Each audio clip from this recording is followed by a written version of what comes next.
Bueno, nos vamos a meter en la última media hora picante, porque muchas cosas que dijo el ministro tienen que ver con algunos de los que nos visitan en esta mesa. Es un gusto recibir al contador Marcos Lucero. ¿Cómo le va, contador? Buenas noches. Buenas noches. Un gusto tenerlo por acá. Muchas gracias, un gusto también estar aquí. Primera vez en el programa. Alguien que ya ha venido varias veces. ¿Cómo le va, doctor Alejandro Cacase, diputado provincial? Buenas noches, un gusto estar acá, gracias por invitarme. Gracias.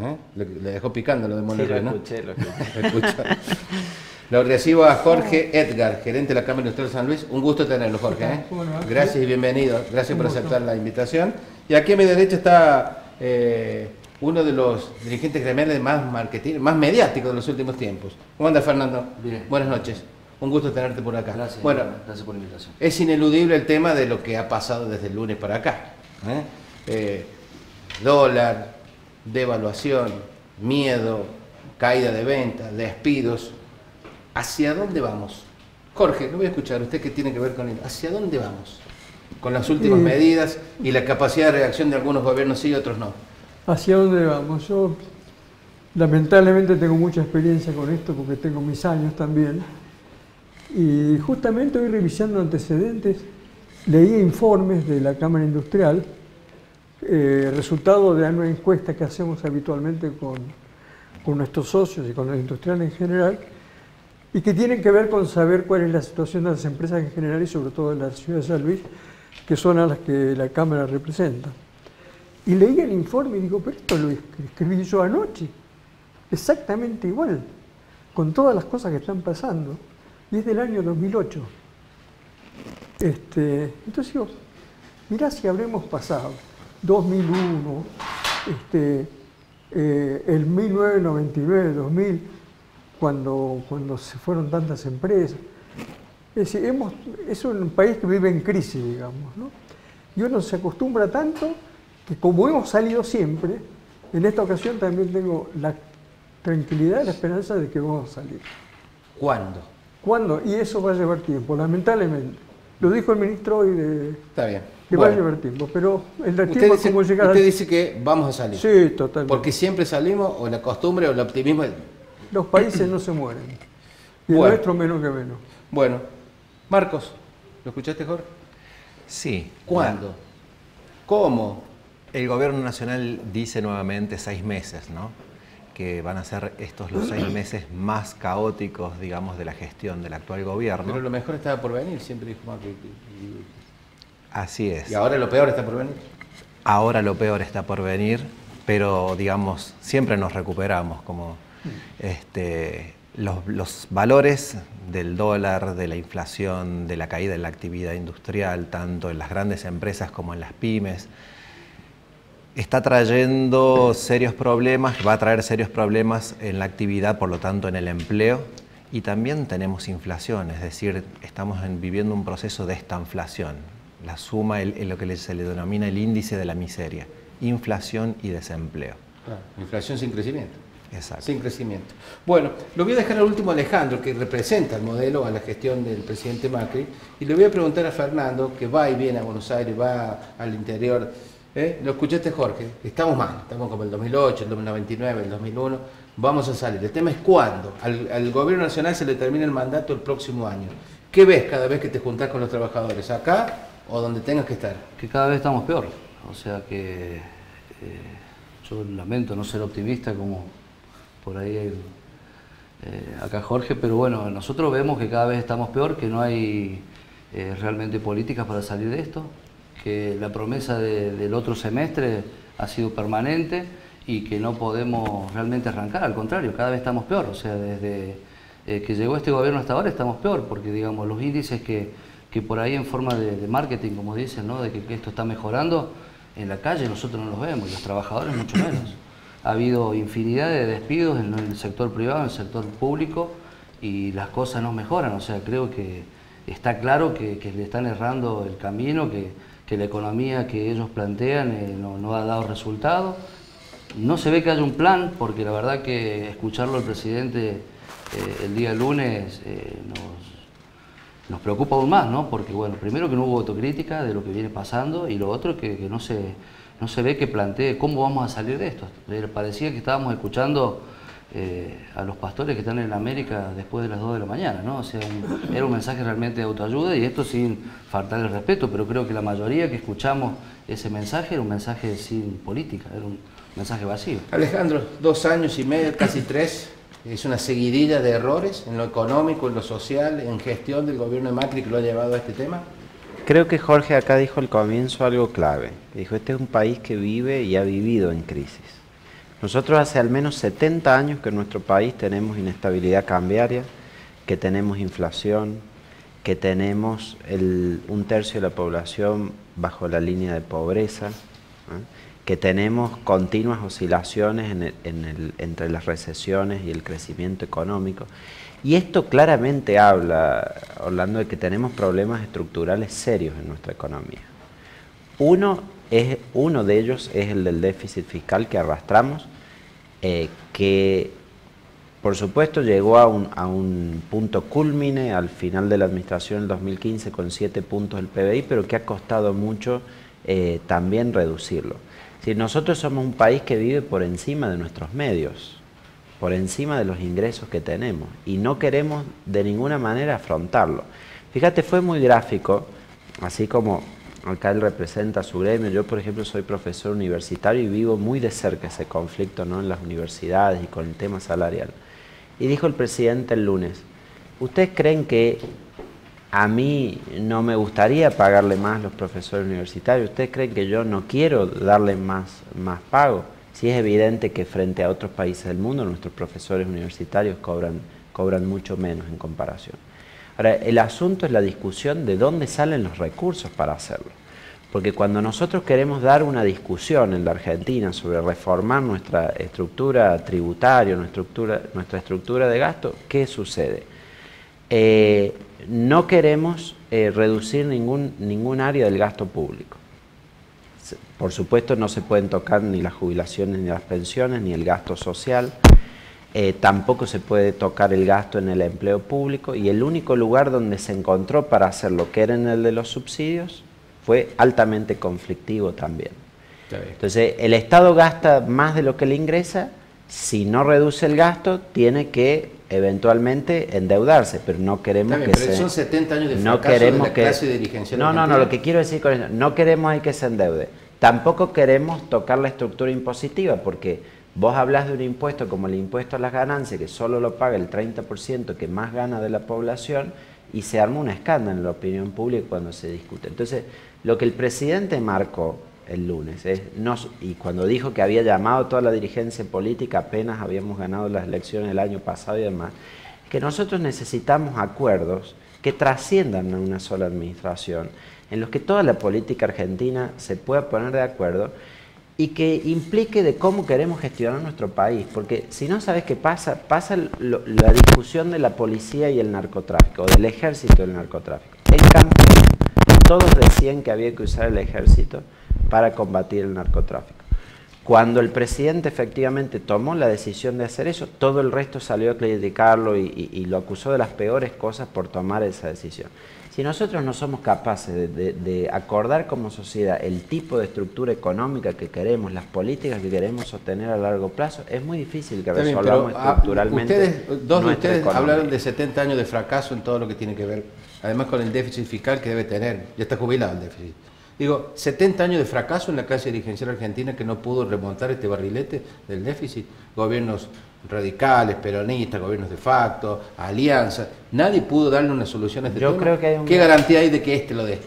A ver, Jorge. Pero yo creo que en realidad son 70 años de gobiernos que no quisieron cambiar. Y hoy es la primera oportunidad de cambio. Esta gestión. Sí, por eso es que hablamos de 70 años, yo también estoy de acuerdo. Hace 70 años que pasa esto en Argentina. Empezamos a tener inflación y no paramos. Y somos un país inflacionario hoy día de los peores del mundo, después de Venezuela y 2 o 3 más. Pero vivimos de inflación. Vos conocés que la inflación ha vivido contigo toda la vida. Todo. Y yo tengo 73 y hace 70 que las conozco. Y es el peor grano que tenemos. Entre eso y el déficit fiscal, como él dice, son los 2 cánceres que tiene Argentina. Pero es un análisis muy simple, creo. ¿Perdón? No, lo que es un análisis muy simple porque estamos diciendo de que, bueno, primero el gobierno nacional planteaba de que esto era culpa de los últimos 12 años. Ahora ya como los últimos 12 años quedaron chicos, parece. Ahora tenemos que ir, ya estiramos un poco la franja y vamos a los 70 años, ¿no? Yo creo que por una vez se tienen que hacer cargo de que están gobernando mal y que no les han salido las cosas. Creo que eso es fundamental aclararlo, porque si no nos engañamos. Si estamos en una crisis, hay que aceptar que estamos en una crisis. Si estamos en una emergencia, obviamente, como lo dijo el presidente, yo como controlador aéreo escucho la palabra emergencia y se me ponen los pelos así, porque digo, la emergencia es muy probable que termine en una piña. O sea, vamos a terminar en una piña o vamos a salir. ¿Cómo es la situación? Como se ve la cosa, y con todos los indicios que tenemos de que hemos tenido que ir al Fondo Monetario nuevamente, de que la plata que adelantaron no alcanza y que volver a ir, que para cada decisión que tome el gobierno nacional tiene que consultar a Estados Unidos, el Fondo Monetario Internacional, yo quisiera saber en este tiempo que le queda al gobierno cómo vamos a hacer para salir. Me gustaría mucho saber eso porque la verdad que nadie lo responde. El achique que viene en el Estado creo que no es la solución. A ver, Marcos. Soluciones mágicas no hay. Bien. Para achicar el déficit público, ¿a qué podemos recurrir? Podemos recurrir a incrementar los impuestos o a reducir el gasto, ¿sí? Podemos y hemos en épocas pasadas acudido a la emisión monetaria con las consecuencias terribles que hemos tenido de inflación, o podemos salir a buscar fondos al exterior, que es la política que está llevando a cabo el gobierno en estos momentos. No hay otra solución, digamos, no hay soluciones mágicas, esté el gobierno que esté. Y estamos en crisis. ¿Y cuáles son las causas de la crisis? Hay causas internas y hay causas externas. Hay una gran crisis de confianza, sobre todo. En todos los mercados hay una gran crisis de confianza. Argentina es uno de los países que más dolarizado está en el mundo, aun cuando su moneda de curso legal no es el dólar. Pero, bueno, Orlando dijo que podíamos intervenir y Sí, es interesante esto. O sea, si hay una crisis de confianza, esa crisis de confianza que es culpa de los últimos 70 años o que las políticas que han desarrollado durante estos 2 años y medio no han dado resultados. Por supuesto que hay una falta de coordinación de políticas macro que no han tenido muy buen resultado, pero también las causas han sido externas. Además de las internas, hay causas externas. Una de cada uno, una interna y una externa. Marco. Bueno, interna. Primero la gran crisis de confianza, la pesada herencia del gasto público. Un gasto público, como decía Alejandro, 7 puntos del Producto Bruto. Un Estado que, digamos, en la teoría se dice que el Estado cuando se agranda demasiado hace un efecto de crowding out, desplaza a la inversión privada y al empleo, ¿no? Por otro lado, tenemos la mayor sequía en 50 años. Eso hace que las exportaciones hayan sido reducidas y eso, digamos, un corte en el chorro de dólares que ingresan al país. Hay una guerra comercial entre Estados Unidos y China. China fue socio nuestro por muchos años, sigue siendo socio comercial de Argentina por muchos años.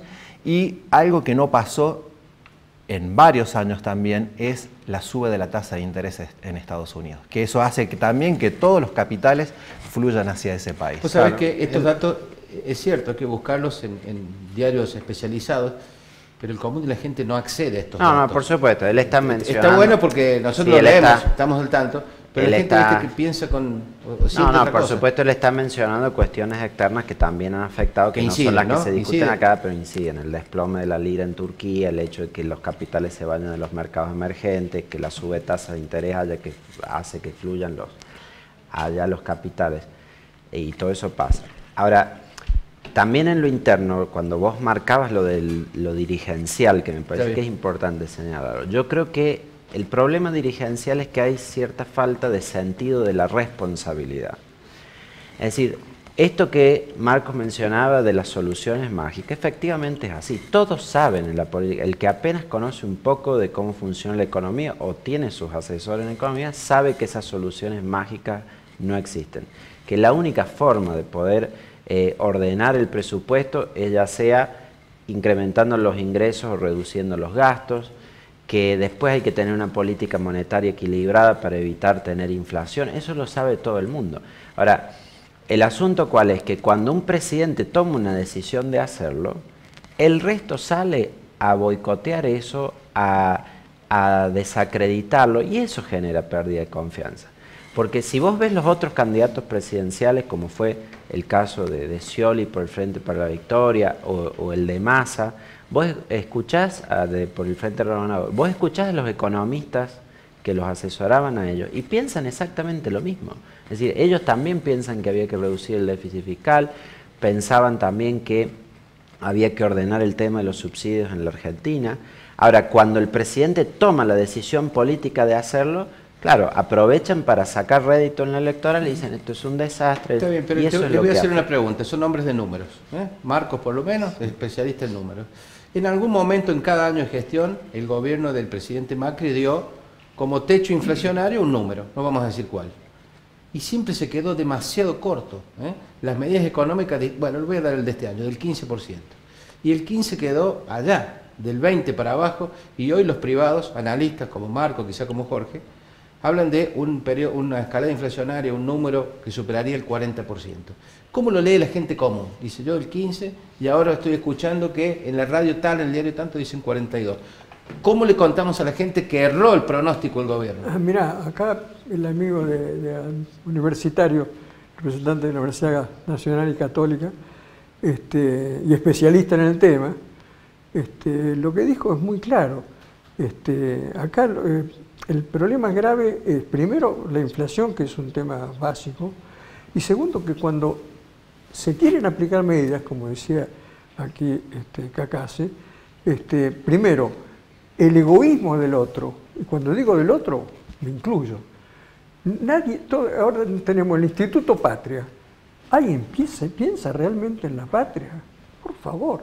Cada vez el presidente dijo lo que dijo hace 2 días, 3 días atrás, y lo sigue diciendo hoy, el ministro de Hacienda y todo el equipo de él, cambios en el gobierno, cambios en el gabinete, todo lo que se estuvo haciendo y lo que se va a seguir haciendo.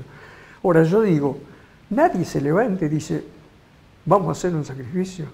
Todo el mundo protesta, hasta el campo, que siempre estuvo apoyado, tanto sea por el gobierno como el campo mismo apoyando al gobierno, le sacaron un subsidio que lo que va a hacer es ganar menos, pero no perder. Tampoco lo quieren. Entonces, esto es lo que yo digo. No somos como argentinos capaces de pensar en el otro seriamente. Y en la Argentina menos que menos. Pensamos por lo personal y por lo sectorial, corporativamente, pero no pensamos en la Argentina. O sea que todos aquellos que votaron a Macri hoy defienden el modelo Macri y todos aquellos que no acompañaron con el voto al presidente Macri hoy son la peor oposición en la Argentina y la peor traba. No estoy diciendo porque justamente muchos que no están que están en contra de las medidas tomadas no son gente de la oposición precisamente. No todos de los que votaron a Macri defienden a Macri y eso lo quiero admitir. Pero él decía, cuál es el problema básico que lo planteó, que había externos e internos. De lo interno, yo lo que más le critico a Macri, que fue lo que le pidieron muchísimos economistas de primer nivel desde el comienzo y que no se hizo, fue el gradualismo o el shock. Y el presidente ingenuamente pensó que el camino más o menos violento menos traumático era el gradualismo. Y ahí está el resultado, perdimos 2 años y medio. Yo soy de los que cree que perdimos 2 años y medio. Hoy estaríamos haciendo, hace 2 años y medio estaríamos haciendo lo que estamos haciendo hoy y tendríamos 2 años y medio de ventaja. 2 años y medio del gobierno de Macri, el trabajador argentino. ¿Está igual? ¿Peor? Peor. Infinitamente peor. O sea, tenemos este escenario que se presenta este año, que el 42% creo como mínimo va a ser el tema de la inflación. Con las paritarias que han cerrado como máximo el 25 y no todas han cerrado en el 25. Yo quiero agregar algo acá que lo que decía el contador. No hay coherencia también, porque bueno, se dicen que el Estado es grande, que no se puede gestionar un Estado grande. Este gobierno el año pasado, publicado por La Nación, que no podemos decir que es un medio que va en contra del gobierno, publicó que el Estado en el gobierno de Macri hasta mayo del año pasado había crecido un 25%, ¿no? Entonces digo, un poco de coherencia, ¿no? Si decimos que hay que achicar el gasto público y todo eso, este gobierno agrandó el Estado y ahora retrocedemos. De 23 ministerios pasamos otra vez a 10. Pero ¿qué pasa? Se agrandó sobre la estructura, digamos, en la parte de arriba de la pirámide. Se crearon más secretarías, se crearon subsecretarías, se crearon direcciones.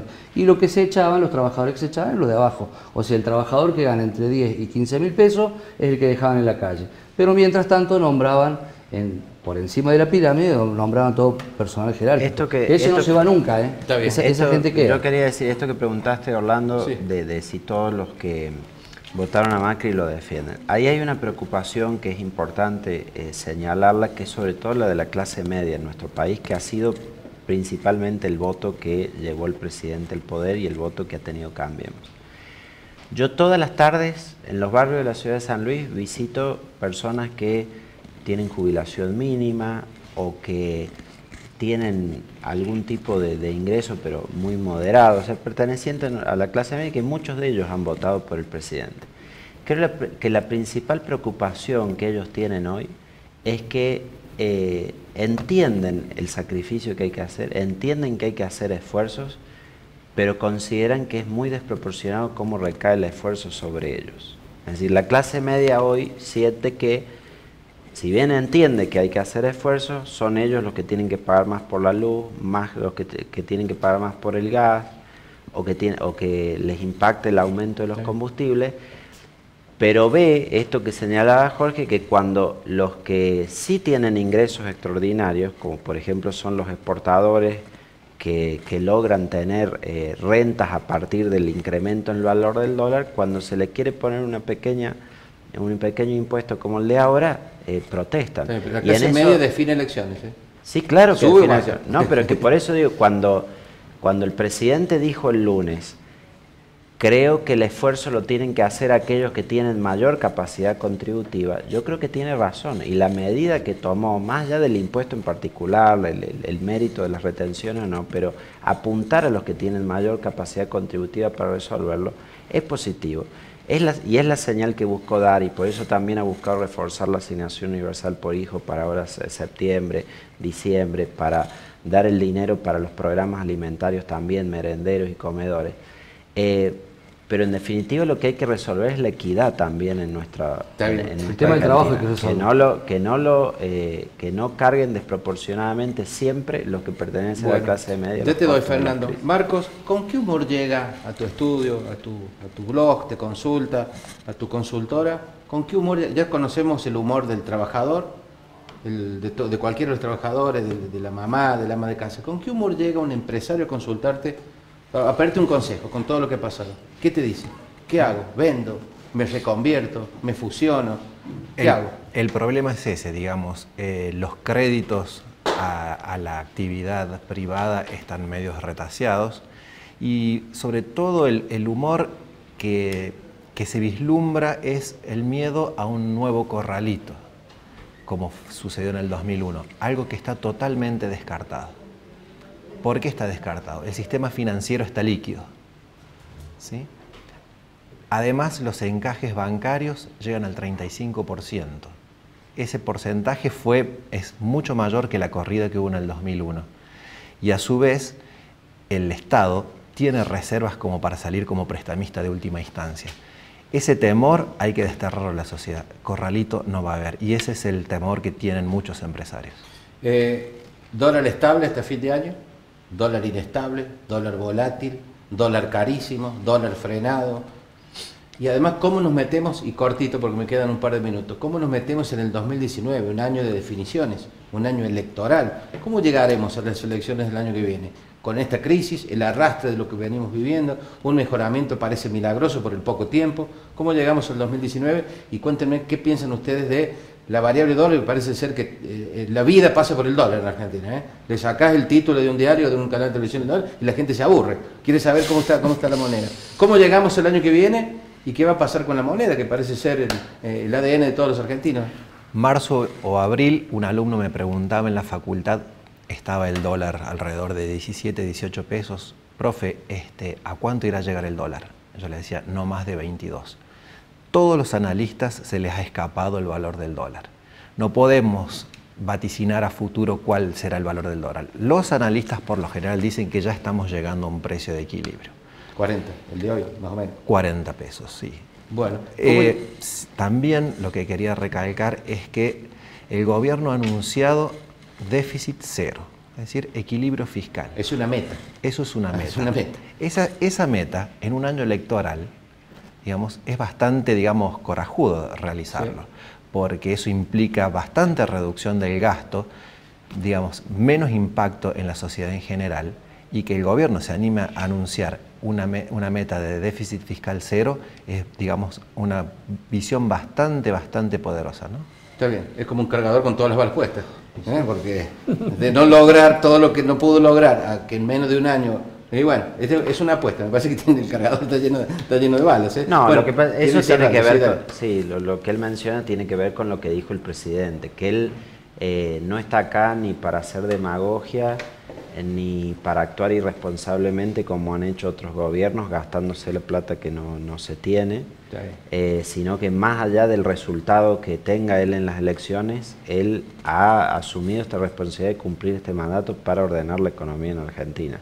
Por supuesto que él es consciente, como lo es todo nuestro frente político, de que la marcha de la economía va a impactar decisivamente en las elecciones, pero sí se toman igual las medidas con sentido de la responsabilidad y no pensando en los votos. Hay varios estudios que indican de que en años electorales el gasto público crece impresionantemente. Y bueno, este gobierno se ha planteado la meta de no aumentar el gasto público, de llegar al déficit cero. Ojalá lo pueda cumplir. Jorge, cortito. Sí. ¿Cómo llegamos al 2019? Cortita. Convencidísimo que las crisis, como siempre, como dicen los japoneses, es una de nuestras mejores oportunidades. Ah, ¿sí? Eso es. Gracias por su visita. Fernando, para el final. Bueno, voy a ser pesimista, yo voy a ser pesimista. No tenés que estar de acuerdo, No estoy de acuerdo para nada, porque bueno, como está planteado, vamos a llegar a un escenario seguramente de mucha crisis, de mucha protesta social y de gente, digamos, que pasa necesidades. Ya estamos llegando a un punto de que, bueno, el hambre cada vez más, la desocupación aumenta eso, y estas medidas que se van a tomar de fusionar ministerios y todo eso va a impactar también seguramente en la educación, en la salud. Y dijeron que el trabajo. peronismo va a poner palos en la rueda. No lo dijeron como partido. Es la culpa de todo el peronismo, siempre. Bueno, no te dijeron, pero dijeron, mirá, los que representan vos son los que van en contra siempre. Bueno, bienvenido sea que podamos nosotros representar a los que no estén de acuerdo con estas medidas. Bueno, Marco, muchas gracias. Muchas gracias. Gracias por la visita. Alejandro, como siempre, un gusto. Gracias, Orlando, a disposición. Gracias, Jorge, por tus conocimientos y por tus palabras. Como siempre, agradecido, Fernando. Gracias. Gracias. Nosotros nos vamos. Gracias por habernos acompañado en esta hora de Modelo Político. Las 10:33 en vivo. Nos reencontramos el miércoles que viene. Gracias.